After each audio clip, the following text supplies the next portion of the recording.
Hello everyone, welcome to How to Solver. Today in this video, I'm gonna show you how to show and hide desktop icons in your laptop. Before starting the video, please subscribe to How to Solver. So, let's go. For this, you have to click the right button of your mouse. Here you can see the option of View. You have to click on this, and here you can see Show Desktop Icons.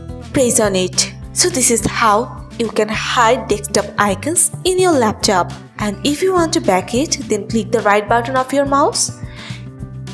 Click on View and click on Show Desktop Icons.